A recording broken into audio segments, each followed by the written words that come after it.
A pioneer in public finance since 1955, Ellers helps clients build outstanding places to live, work, learn, and play by delivering focused, fully integrated financial advisory services. We work with more than 1,500 local governments, schools, development authorities, and public agencies, placing their needs and best interests at the heart of everything we do. We help our clients navigate all facets of public finance, including financial management planning, economic development and redevelopment, debt issuance and management, investments and treasury management, and arbitrage consulting. At Ellers, we believe strong communities aren't simply the result of transactions. They're the result of people. We build strong, long-lasting client relationships, collaborating with your staff to complete projects and drive new initiatives forward. Building strong, vibrant, and sustainable communities. Together, it's what we do. For more information, call us at 1-800-552-1171 or visit ellers-inc.com.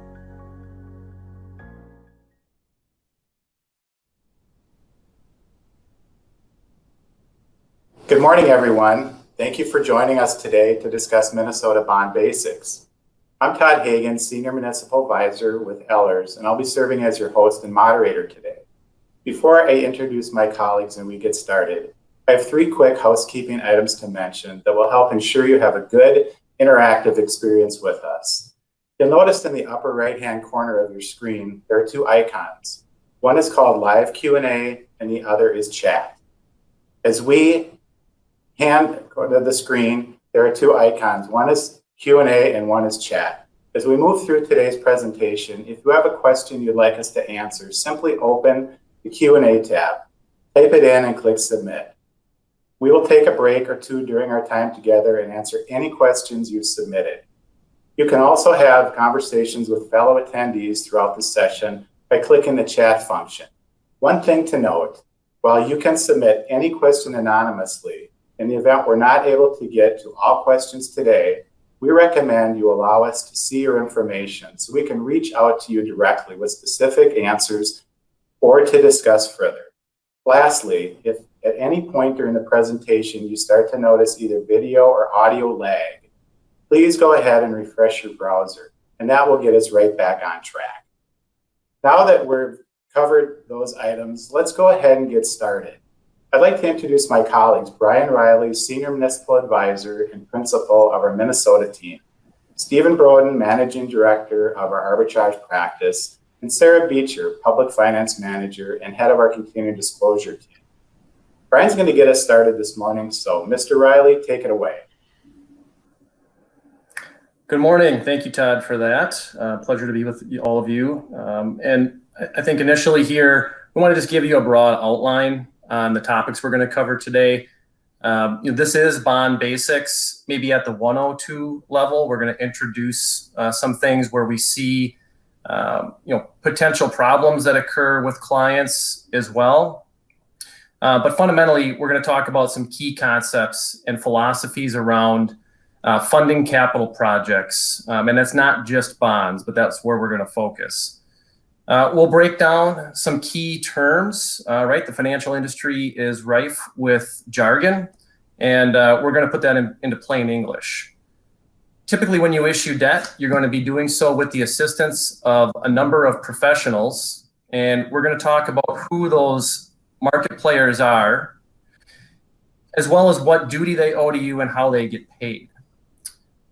Given that we're all talking about government financing, government is driven by process, and debt issuance is no different. So we're going to walk you through a typical process associated with issuing bonds and some of the key milestone events. And issuing bonds is, quite frankly, a lot like, say, buying a home. You get to closing, you've accomplished quite a bit at that point, and you're very excited. But now you've got an extended period of time for which you're going to have to comply with a number of obligations during the period that the debt is outstanding. Let's then talk about why governments borrow. And fundamentally, there's a number of different reasons, but understand that the governmental entities by their nature are both owners and operators of fixed assets, machinery, and equipment. That is the nature of your business. As such, you're going to be responsible for financing the construction, maintenance, and improvements of those assets over time. And unlike, say, corporations, from a financing perspective, you really don't have the ability to, say, sell stock to raise capital. So you're really left with only a handful of options in that regard, and one of which is debt as one of your primary financing tools.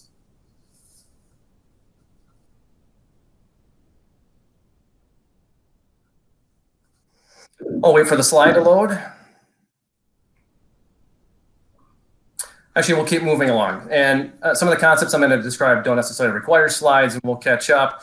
But fundamentally, you've got a number of different ways that you're going to fund capital. It's very common to pay cash for things. This would include, on an annual basis, building into your budget capital outlays, and typically funding those through, say, something like a regular and reoccurring tax levy. This is generally referred to as the pay-as-you-go approach. And in that case, you are using your existing cash and potentially reserves to fund your capital outlays. This can be very efficient for short-lived assets, things that are going to depreciate very rapidly. And understand that also sometimes it can be very difficult to save enough dollars to undertake major capital projects.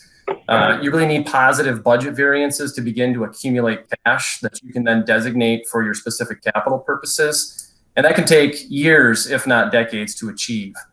From a philosophical perspective, understand that in certain situations, when you use pay-as-you-go financing, the folks that paid for those assets or improvements may not receive the benefit during the period of their useful life, right? Because you're accumulating the cash to make the outlay. And whether or not they're there to enjoy it, you can't know that with certainty.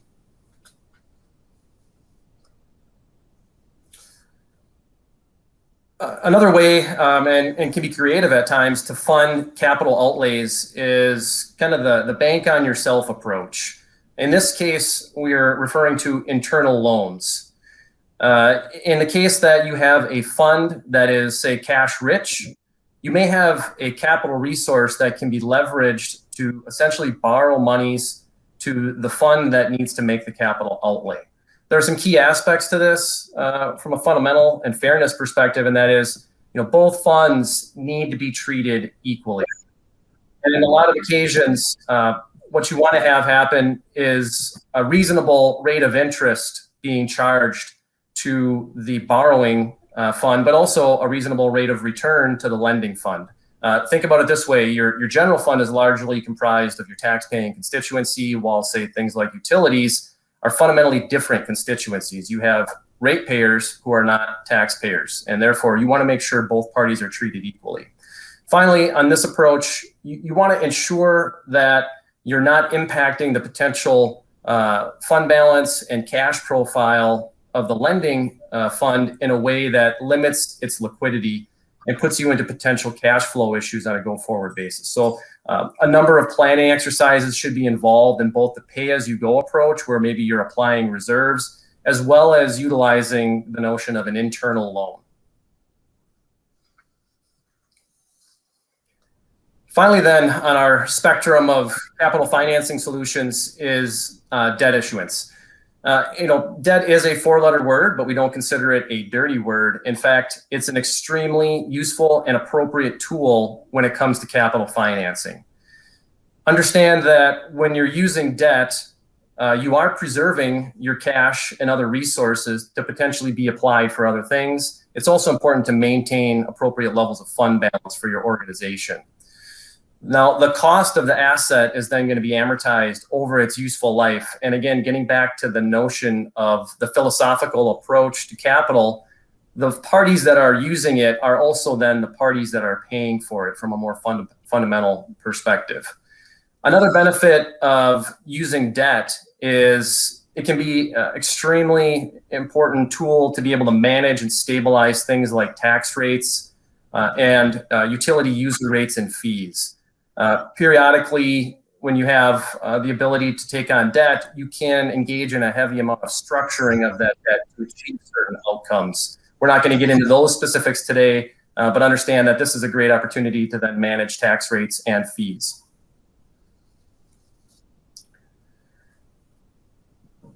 Fundamental concept from a debt issuer's perspective, as well as a bondholder's perspective, is what is the security that underlies that debt obligation? And so we generally refer to this as a pledge or the security provisions. And there's really three primary for Minnesota issuers. You have what is commonly referred to as a general obligation, which I'm guessing most, if not all of you, are highly familiar with, since it's a very widely used tool in the state of Minnesota. What you are pledging to the holder or holders of the debt in that circumstance is your full faith and credit. That essentially means you will pay the debt from any available source. Additionally, at the time that debt is issued, your governing body is adopting a resolution that sets forth either an unlimited or limited tax pledge. And no future governing body can rescind that. It is an irrevocable pledge. It's very powerful, and it's one of the only points in time where one governing body can bind future governing bodies and really over the entire life of that debt. Another very commonly used tool is what is referred to as a revenue obligation. In fact, if you look across the country, somewhere in between 70 and 80% of all municipal debt is a revenue obligation. Minnesota is a little unique in that regard, just given the prevalence of general obligation debt. With a revenue obligation, you are pledging a specific source of revenue. Oftentimes you see this for things like essential purpose utilities. If any of you own a healthcare facility and operate it, there are certainly a handful of places across the state that own things like telecom utilities, things of those nature. And that's where you would potentially not issue general obligation debt, but issue a revenue obligation and pledge a specific source of revenues. In fact, you can even attach a mortgage to things like this that further secures the debt. Finally, then, a common form of debt is also what's called an appropriation pledge. And while that may sound complicated, really think of just a standard lease agreement. A standard lease agreement is going to be a form of appropriation pledge whereby the governing body reserves the right of non-appropriation, and therefore it is not a general obligation. So every year, the governing body, when it adopts its budget, is going to covenant that it will appropriate the dollars necessary to support the debt. It doesn't have to be a lease. There are other forms of appropriation obligations as well. Again, they're less common. And I will say, just to close this slide out, that Minnesota is a bit unique in that you're able to have multiple security pledged to particular issues. So in the case of, say, improvements to a water system, oftentimes you will see general obligation water system revenue bonds with what is referred to as a double barrel pledge. So you are pledging both the revenues of the water system as well as your full faith and credit and unlimited taxing authority. Moving on to our next session, we're going to break down some key terms and put them in plain English for you. As you're prone to hear in the financial industry, people throwing around acronyms and terminology that you may not fully comprehend. We want to make sure you're on good footing as you're approaching a potential debt issuance. We've got a handful of items here: bonds, notes, securities, warrants, certificates. All of those are really just generalized terms for debt, and they can be used interchangeably. Maturity is quite simple. I think all of us have used debt on our own here in our personal lives, and really it's just a point in time where the debt has been fully repaid. Now, there is some nuance in the municipal market in this regard, in that some debt issues can have what are called individual maturities. So you have a single series of debt, and underlying that are a number of individual maturities through the final payment date. You can contrast that with, say, bank financing, or even in our personal lives, a consumer loan where principals are made on an installment basis over the life of the issue until it's retired.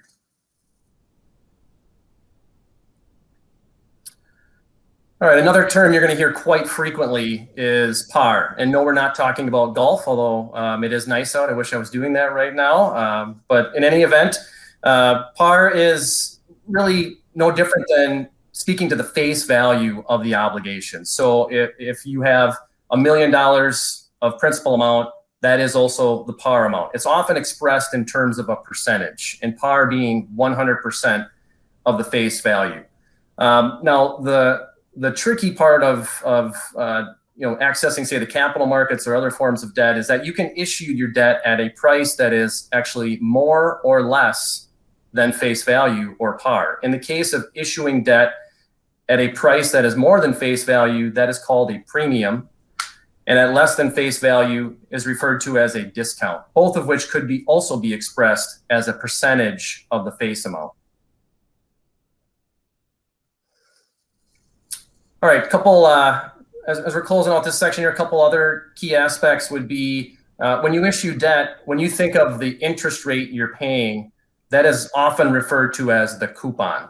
That really dates back to the days of bearer bonds, when you would literally clip the coupon from the bottom of your certificate and send it in to receive your interest payment. That is no longer allowed, but the terminology remains. Now, a yield is going to speak to the return to the investor. So if I own your debt, the yield is what I'm getting inclusive of the price I paid for it, the maturity amount being par, and the coupon interest that I'm going to receive over time. When you issue debt with a coupon higher than the yield, it will be at a premium. And when you issue debt at a coupon less than the yield, it will be at a discount. And that's something that would be more for a 200 level session another time.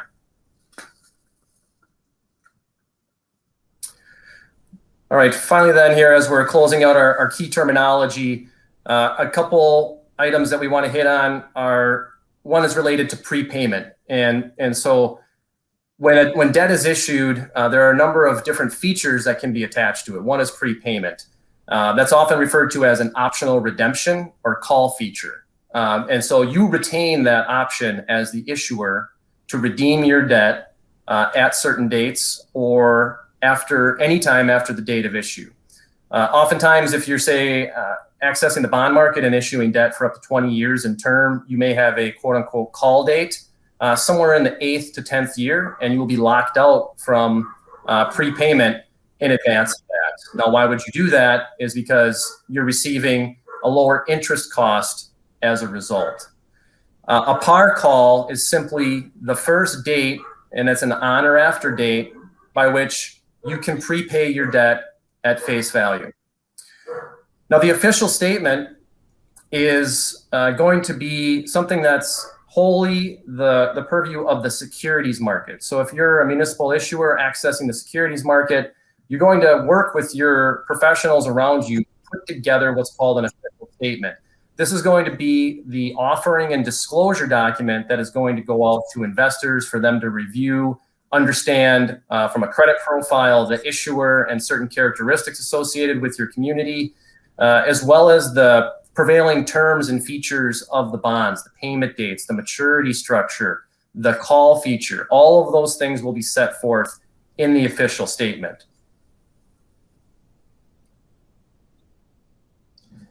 All right, transitioning to another very important concept for all of you is the notion of municipal debt being tax exempt.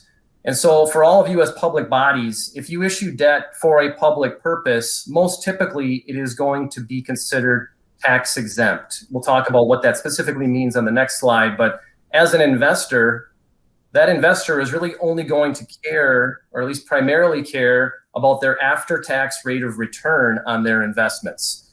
So when I'm not paying income tax on the interest I'm earning, I'm more willing to afford the borrower a lower rate because, again, I'm interested in my after-tax rate of return. All right, so the notion of tax exemption really most relevantly applies to the federal level. So municipal debt that is issued as tax exempt is exempt from federal income taxation. The holder of that debt is not paying federal income taxes on the interest you pay them. Minnesota also affords a double tax exemption. If you are a Minnesota taxpayer and you receive tax exempt interest from a Minnesota issuer, that interest income is also exempt from state income taxation. Now, tax exemption is a privilege. It is not a right. So the federal government affords the privilege to those that follow the rules. And the rules are proffered and set forth by the Treasury Department, with the IRS acting as the enforcement agent. Just like in your personal life with your personal income tax situation, the IRS has the same duties with respect to the tax-exempt municipal market from an enforcement perspective.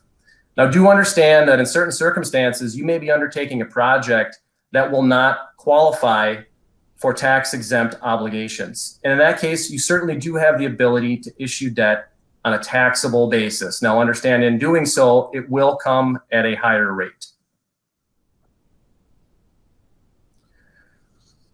Moving on then, let's talk about potential eligible borrowing purposes. And frankly, the list is long, it is extensive, and we typically would look to sections of statute to find valid issuing authority for specific types of projects.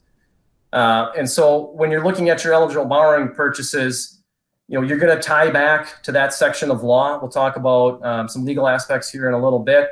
But do understand, and this may be a surprise to some of you, that you can borrow for projects that are either in process or completed, as well as for projects that will happen in the future. And you can sometimes do so on a tax-exempt basis. Now, understand that there are rules, and they are intricate, that apply to the reimbursement of prior expenditures, as well as the spending of bond proceeds. So you can't go too far out in time with respect to a project that you're going to borrow for that's going to unfold in the future. And you can't necessarily go too far back to borrow for something that you have already paid for. And Steve Broden is going to spend some time walking through some of those rules with all of you, because that is an area where we see potential errors occur on the part of our clients.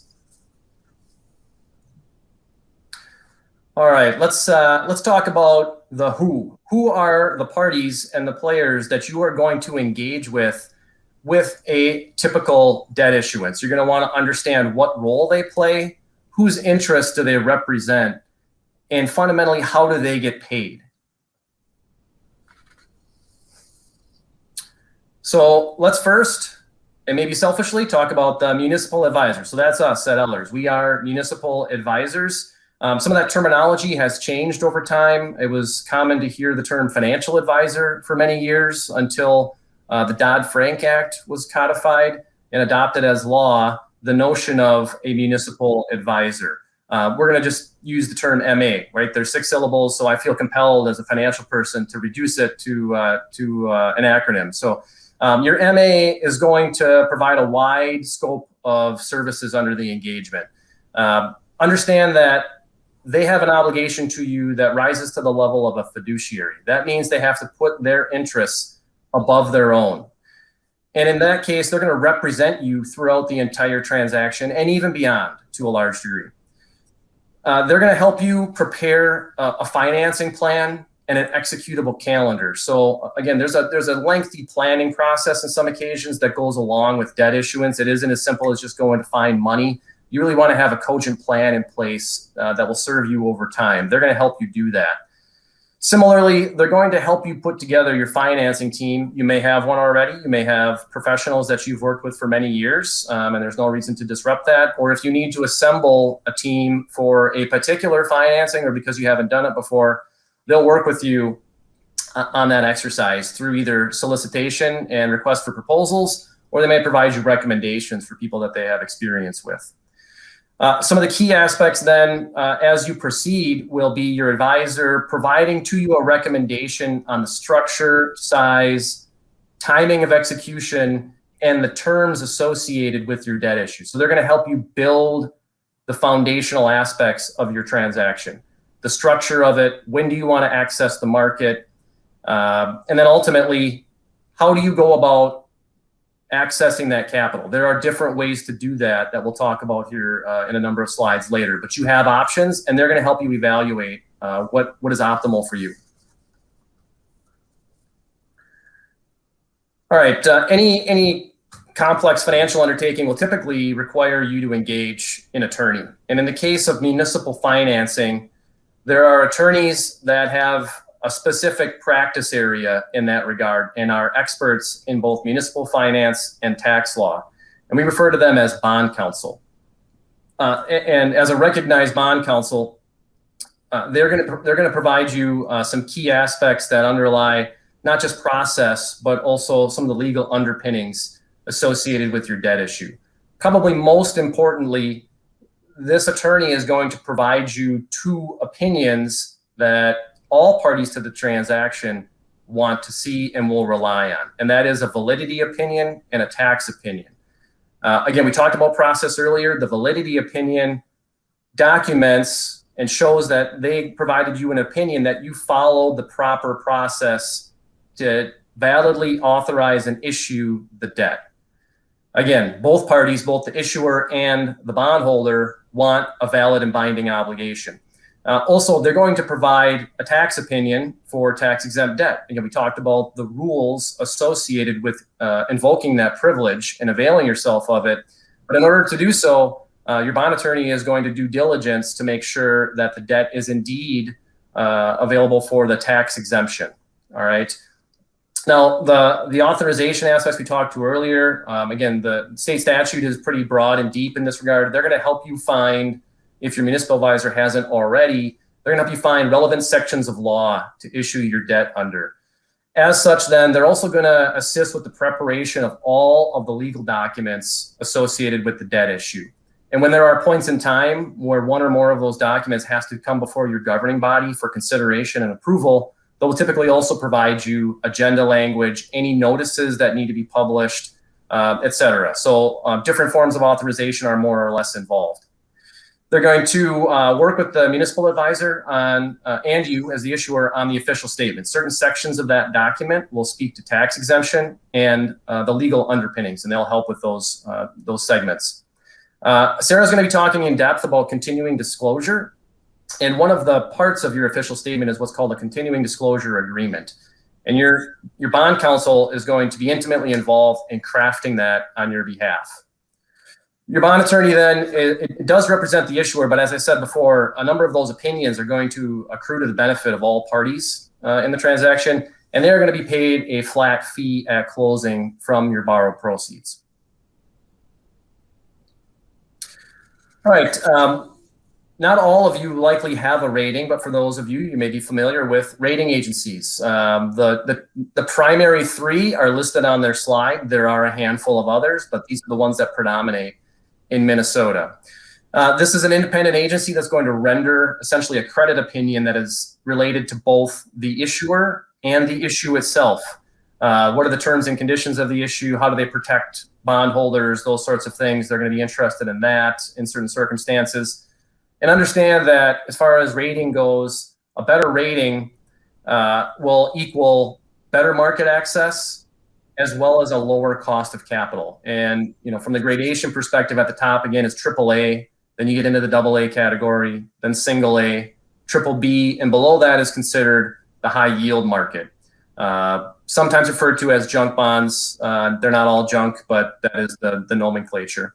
They're also going to potentially engage with you on an ongoing basis to conduct surveillance. When those bonds are issued, a rating is attached to that, and then they're going to want to monitor your credit over the life of that issue. They are paid a direct fee from the issuer, but they do not represent really any party other than themselves in the transaction. All right, very important is an underwriter. Whenever you're issuing debt, you need the money to come from somewhere. And there are a number of different ways to do that. One of which is issuing securities through a bond dealer, or what is commonly referred to as an underwriter. So the underwriter's job is much like a car dealer. The car dealer doesn't have cars on their lot so they can drive them around. They are in the business of buying and selling bonds to earn fees and commissions largely. So their objective is to transact in the bond market, including new offerings of securities from issuers. Now, understand that while they can be excellent partners and they are integral to the securities market, their interests can and do differ from the issuer. They are representing their own commercial interests, and they will disclose as much to you at the outset of any engagement. again, they can be strong partners. They do have certain standards by which they need to abide, and those largely revolve around suitability and fair dealing, but they do not rise to the level of fiduciary, because you are engaging in a transaction with them, and therefore they are conflicted and can't hold your interests above their own. Now, in the case of an underwriter, how do they get paid? It's a little more complex than the other parties attached to a transaction, but ultimately they are paid what's called an underwriter's discount. So if you issue $1 million of bonds and the underwriter's fee is 1%, their discount is $10,000. So when it comes time to close, they're going to send you proceeds of $999,000 in exchange for $1 million of bonds. And that $10,000 becomes their compensation. As they go and sell those bonds, they will generate $1 million in sale proceeds. All right, we're going to pause for a moment for some questions and answers. And so I'm going to turn it back over to Todd to facilitate. Great. Thank you, Brian. We've got a couple questions here in the Q&A. Thanks for submitting those. After we go through a couple questions here, I'll send it back over to Brian for the debt issuance process. But let me display the first one here. Is talking about, as soon as I can find it here. The first one, yeah, the MA, the question is, Brian, the MA cannot also serve as your underwriter. Is that correct? That is indeed correct. I had mentioned the Dodd-Frank Act and the transition from the concept of financial advisor to municipal advisor. So under the municipal advisor rule, there is a prohibition on what's called role switching. So if you owe a duty as a fiduciary to the issuer, at no point can you then resign your role as municipal advisor and then act as the purchaser of the obligations. There is a fundamental conflict of interest that cannot be remedied in that regard. So yes, there is an absolute prohibition on one party serving both roles. Are you then, as the issuer, required to seek another opinion from another MA about the pricing and general reasonableness of the issuance? That's another question kind of related. So if you, we'll talk about some process and capital access in a moment. And if you are fundamentally negotiating a transaction with an underwriter without a municipal advisor, Minnesota statute requires that you seek what's called a fairness opinion from an independent third party.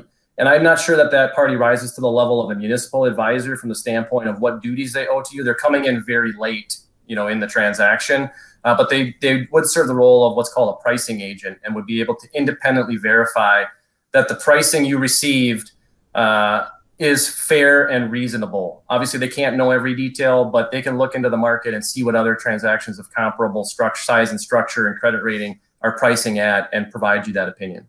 Okay, great. Thanks, Brian. I'm going to keep this moving on, and we are going to go through some more Q&A at the very end after Sarah and Stephen have a chance to go through their slides. But go ahead, Brian, and walk us through the process of the debt issuance. All right, so moving on then, process can be, as far as the process and timing, it can be more or less involved depending upon the nature of what you're trying to accomplish. So we're trying to throw out some broad spectrum in terms of the calendar, but you've got your planning and authorization. We talked about engaging with the municipal advisor, putting together the size and structure of the issue and a strong plan that could take anywhere from, say, a month to 6 months or longer. There are occasions where you could be engaged on a planning exercise for a year or more, depending upon the nature of the project. Now you have the bond marketing and sale. So once you get through the planning phase, your debt is sized and structured, you're continuing on to then access capital. That'll typically take about 1 to 2 months, roughly. So I'm thinking of when you prepare an official statement, it takes time to do that, and you physically have the sale. Leading up to the sale, you would typically have about a week where that official statement is out there and the transaction is being marketed to investors. Once you sell the obligations, you've essentially fixed the rates and terms. Then you proceed towards closing. And just when you thought you were done with documents, another mountain or maybe a molehill gets dumped on you for closing certificates and other documents to get you to closing. That's typically going to be 2 to 4 weeks after the day of sale. And then obviously over the life of that entire issue, you've got to administer the debt. So you've got principal and interest payments that you're going to need to make periodically. Sarah's going to talk about your disclosure obligations. And Stephen's going to talk about what kind of tax compliance issues you need to be cognizant of, not just with the spending of your proceeds, but potentially any of the assets that you're financing. And we'll just talk briefly here about some of the steps that you'd be undertaking with respect to the planning and authorization and who's involved. On the front end, it's largely going to be the issuer and the advisor working in concert to establish that plan and put together the things necessary to then engage with the bond attorney who will assist with the authorization of the debt, any things that need to occur leading up to that bond marketing and sale. Some debt issues require the adoption of a study or report to validate, to make them authorized and valid. And some even require referendum approval. Importantly, and you don't want to wait too long to bring bond attorney in, is matters of tax exemption. You want them to give you their thoughts at the soonest available time.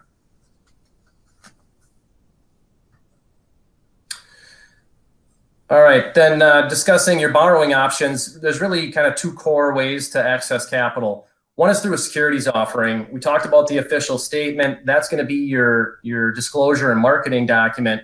And this is when you access the quote unquote bond market or the capital markets. And you're going to do that through an underwriter. You're not going to want to go out and find 30 different investors to buy the maturities of your bonds. You're going to go to one point of contact, being the underwriter, who then distributes those in pieces to investors.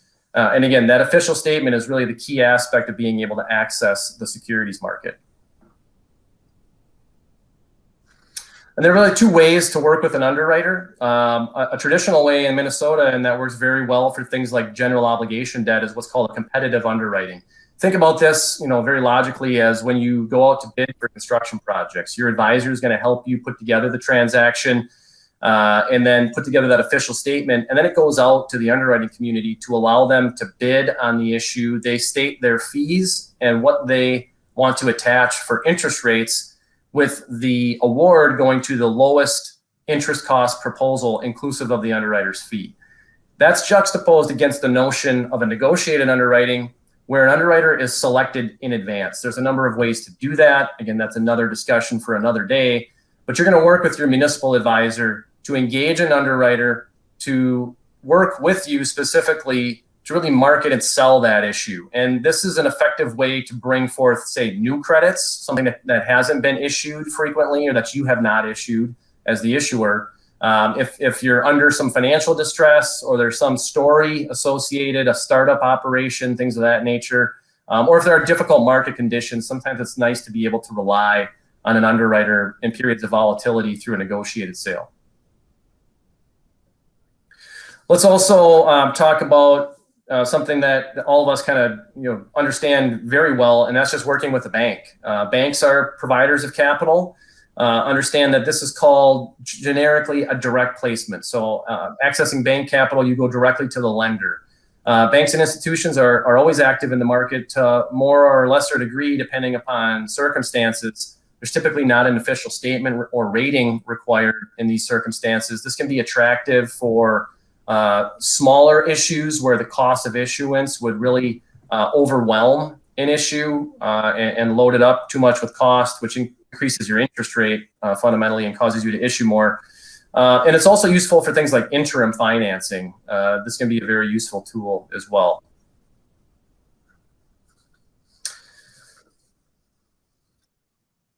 Then finally, there are a handful of other options that are typically used. Your team around you may be more or less involved in these circumstances, and that would be something like the State Public Facilities Authority and USDA Rural Development, and a lot of these are associated with utility projects. All right, we'll close out with this section and understand the nature of the bond sale as well as closing. And I talked a little bit about this earlier, but understand that on the day of sale, a number of things are going to unfold, whether it's competitive or negotiated. there's going to be a final set of documents that are going to be populated using the rates and terms that were arrived at on that day of sale. And that's what's going to go before your governing body for approval. At that point, you're effectively under contract, so to speak. You have executed the transaction, and then you move on to closing. And largely this is usually a non-event. It's a very rare occasion where something doesn't close, maybe for whatever extemporaneous reason, but that's when you're going to receive the funds and in exchange for bonds. All right. And at that point, if you so choose, you are able to invest those proceeds until they need to be put to work for your project. All right. Now we're going to move into debt administration. And two of the most critical and important elements of that are arbitrage monitoring, as well as continuing disclosure. We're going to kick it off with arbitrage. And for that, I'm going to turn everything over to Steve Broden. Hi, everybody. This is Steve Broden. Thank you, Brian, so much. I'm going to go ahead and just start off with what is arbitrage. So in this flow chart, what you'll see is you're issuing bonds sometimes on a tax advantage, a favorable basis, like Brian said on slide 13. You're going to get that money. Oftentimes, you're not going to be able to spend that money right away unless you reimburse yourself. And so if you're going to invest money, usually you'll go to a bank or you go to an investment person. They're going to invest on a taxable basis. And so arbitrage is going to effectively look at the difference between you issuing in a favorable tax-exempt market and then investing in a taxable market. Of course, there's additional rules to that, which I'll go into detail. The slide here, what it's telling you, though, on a general basis, is there's a static blue horizontal line. That would be your static bond yield at issue, so that doesn't change. But the gray areas, that's times where your taxable investments are not doing well. On the flip side, you may have times where the market has changed, and the orange section, that represents positive arbitrage. Now, this is a real simple explanation. Those amounts can be netted together to help you avoid an arbitrage rebate payment. But as you can see, nothing stays the same with your investments as it does your bond yield. And that's why arbitrage should be tracked. Okay, so one thing that Brian set the table for on slide 15 was when you borrow for eligible purposes, but you want to borrow after you've actually spent your money. So one function of bond issuance is that you can reimburse yourself for money that you've already spent on a project that maybe started before you could issue a bond to the market. Well, those rules come in at least 1-3. So you have three major requirements that you have to achieve if you're going to do a reimbursement bond. One is you actually have to timely adopt an official intent to reimburse. The second part is that the funds allocated during the reimbursement period absolutely matter. And then you have to specify the original expenditures. They have to be qualified. So moving along, what I'll do is go over just the basics here. So when you want to do a declaration of an official intent, you're going to establish a resolution, kind of like the one that's on the screen. And what that does is it sets the table. So you have to do that within 60 days of your first expenditure that you plan on reimbursing. And this, again, is the part that Brian talked about. It's all about planning, right? There's sections of the bond financing. The first part, planning, is important. This is a way for you to set the table where you can reimburse. But you have to provide in that official intent document a description of the project or projects that you're going to reimburse. Again, that takes planning. You have to set a principal amount at a maximum level that you plan on reimbursing. And then you actually have to have a reasonable expectation to reimburse. And I see that as an area where people sometimes fail to actually do the reimbursement. But we'll go into more detail about the reimbursement period. Well, the reimbursements have to occur within 18 months of the later of 1 or 2 dates. So the first date is 18 months from the original expenditure date, or it may be the project placed in service or the abandoned date. And so, those aren't going to necessarily match, right? And so you do need to make sure that you do your allocations on an accounting basis within 3 years of the original expenditure date. Now, of course, there has to be exceptions. The simplest exception to this rule is the smaller issuer exception, which I'll go into a little bit more detail on another slide. The original expenditures, the most important one that you can use is capital expenditures, right? For actually acquiring and constructing maybe a municipal facility. You can look at cost of issuance, extraordinary working capital expenditures and grants. Although those last two, I'd really talk to a bond attorney before you want to reimburse those. So back to those exceptions. The first one is kind of the all-in-all bucket of de minimis. So if you have $100,000 or 5% of debt proceeds, you can just say that's a de minimis expenditure, and you can apply that. You don't have to have additional proof. You should quote that it's de minimis. On the flip side, if you did not do an official intent, but you know that you have maybe architectural or engineering fees that occurred before maybe the construction started on a building, you can look at the preliminary expenditure. So the preliminary expenditure exception allows for up to 20% of the bond financing to be expended. And so that's a pretty healthy amount, right? You'd want to be careful still with what amounts you were including. There are qualified and unqualified expenditures. And then the last exception that's really applicable is the small issuer rule.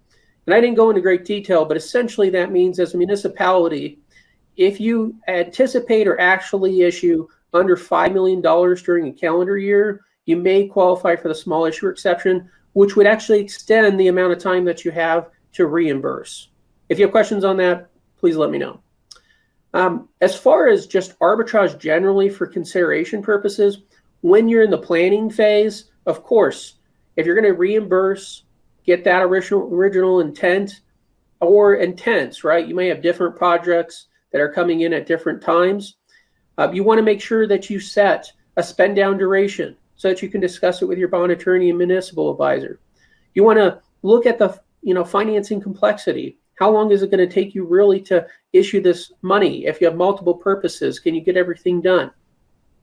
And then you want to make sure that you understand how the debt service payment structure works. In Minnesota, there's statute 475-61 that requires you to have 105% of your debt service on any given year. That does affect your arbitrage, by the way. Now, of course, things don't change much at closing. At closing, you want to make sure you've updated your drawdown schedules with whomever is assisting you. You want to make sure that you take a look and have an up-to-date investment policy, that you have a strategy in place for that money while you're sitting on it, that you maybe perhaps talk to an investment advisor about establishing a portfolio. And then, of course, you want to make sure that you set up an arbitrage tracking plan.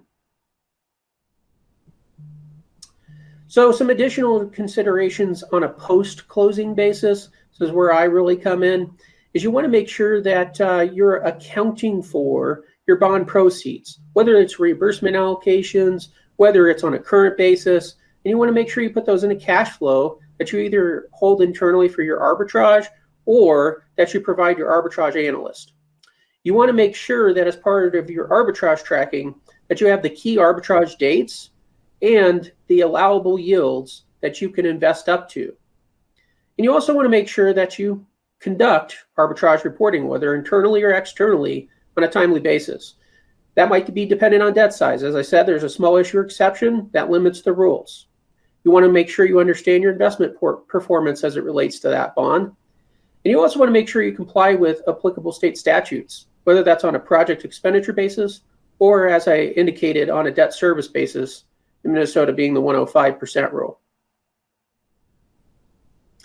Now, one thing you really want to avoid as a government is private use. So normally people say, okay, I have a 10% window for being a government. Well, there's limitations to that 10%. So if you have a facility, you're not using the facility, not necessarily because of COVID, but generally, and you change the use of that facility, there may be private use, implications.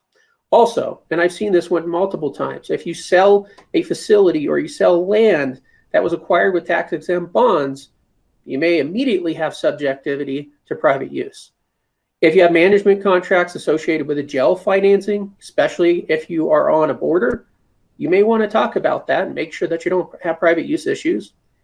And then there's proximity issues sometimes. If you're a downtown and you have a parking garage and you possibly allow for private businesses to use that parking garage, that could create issues.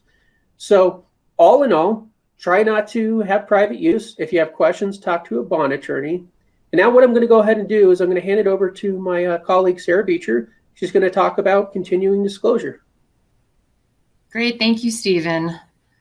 So assuming you have issued securities, you will now have entered into a continuing disclosure agreement, or a CDA, at the time the bonds or notes were sold to investors. Now your investors will want to monitor you as the creditor. So your CDAs will require regular posting of certain information on at least an annual basis to a central information repository known as EMMA. This repository is a service of the MSRB. Also note, if a bank is a lender, they may have disclosure requirements that you may need to abide by. These disclosures are not sent directly to the bank itself and not filed in EMMA. So it's important to review all bank loan terms to identify if the debt issue has any of these reporting requirements. The most common disclosure categories are either full disclosure or limited disclosure, and full disclosure requires posting of the annual audited financial statements, along with updating and posting of certain operating data and tables contained in the official statement for the bonds or notes that were issued. Limited disclosure typically only requires the posting of the annual audited financial statements.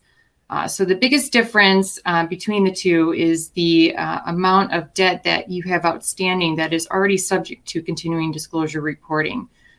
More than 10 million will put you into that full disclosure category.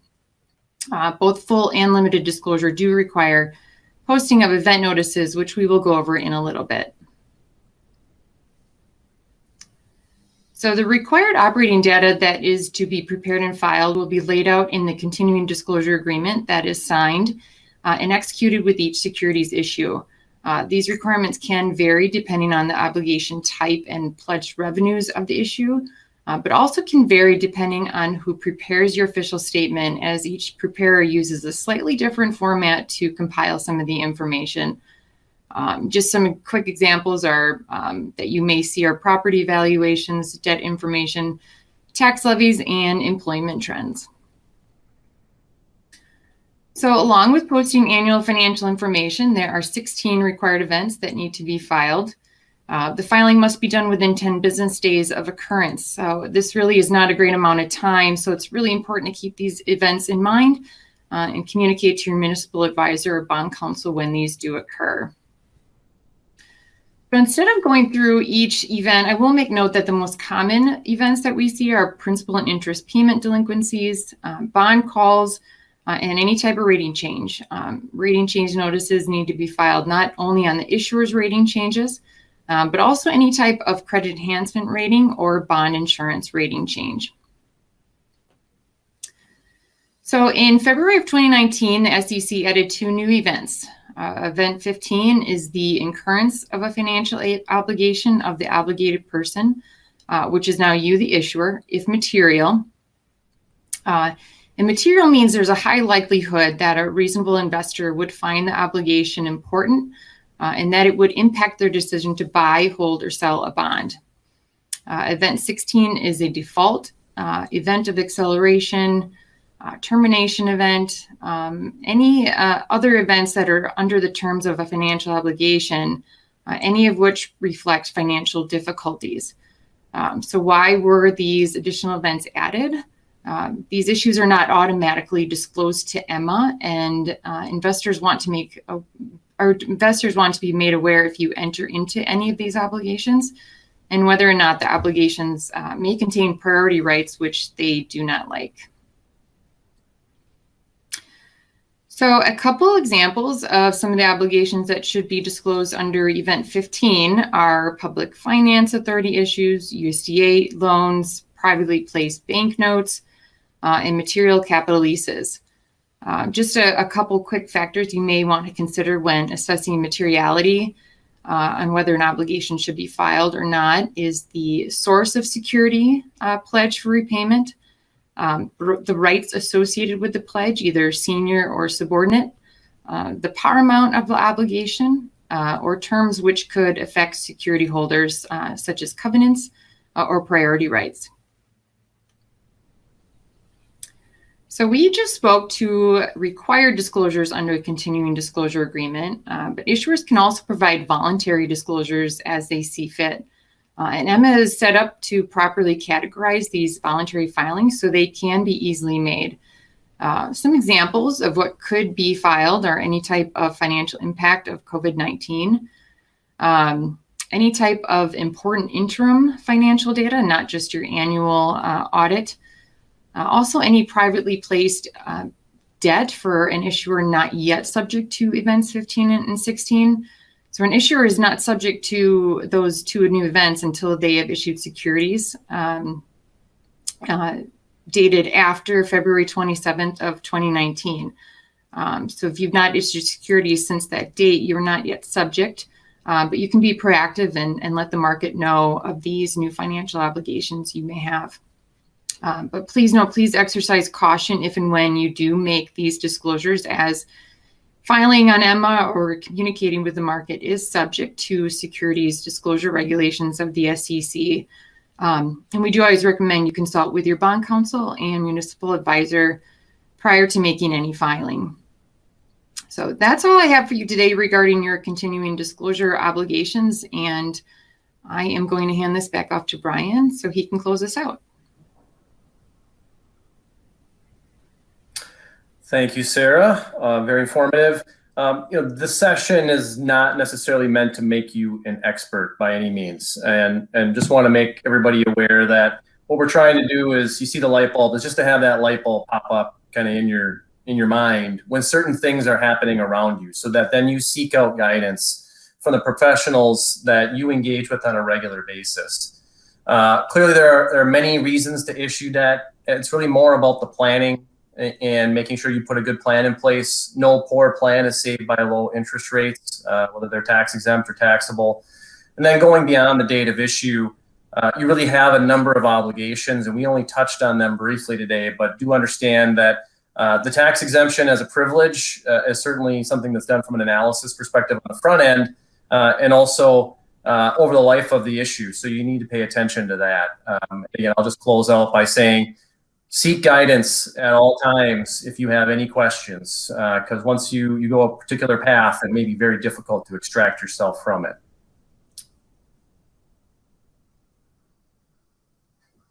All right, I think we're going to bring Todd back up and maybe close out with a question or two from the attendees.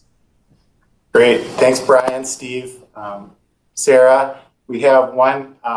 We've got just a little time for one question, and it had a couple votes on it, so I'll just take this one. So we financed some public improvements a while ago with our local bank. I don't remember using a municipal advisor or bond attorney. Do we need to fix that? Brian? Yeah, I think both Todd and I can comment on this, and the answer is maybe. Maybe there's nothing you need to fix. This is not uncommon to see. Oftentimes we'll come into a situation, a new relationship, and look at the, what do you have outstanding? And I would just urge caution in that it is probably worth your time and effort to reach out to a qualified advisor and or bond attorney to make an assessment, especially if it's not that long after closing. You could potentially redo some things and put yourself back in a good place, or they'll find a way for you to transition to something else. But that's going to involve conversations with the bank as well, and you're all going to need to work together to find a mutually agreeable outcome. Or you did it right, and there's really no issues. But if you're saying the bond attorney wasn't involved, you could have potential issues related to state law. Great. Thanks, Brian. We got a couple other questions in the queue, but we're running out of time. So we'll try to email those answers. I think some of them came in anonymously, but go ahead and try to email any one of us. If you've got our email addresses, we're certainly around to help you answer those questions. So thanks so much. And that's really all we have for today. I want to thank Brian, Stephen, and Sarah for their insights and perspectives, and special thanks to all of you for taking time out of your busy day to join us.